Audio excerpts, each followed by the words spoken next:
In our business, you only need three things in order to become successful. Aside sa kapital, of course. And one of those is you must be teachable. Being teachable is admitting you don't know something and allowing others to show or teach you. No person knows everything. Tandaan mo yan. Maaring mas may alam pero hindi pa rin lahat ng bagay.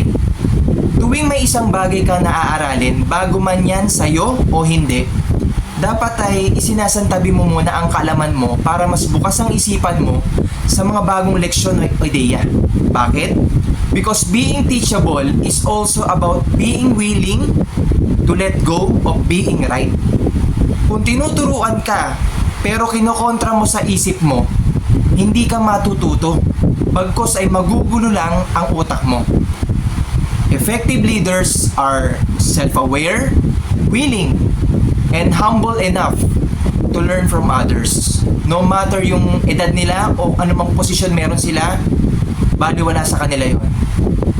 Ngayon, what happens when leaders lose their teachability?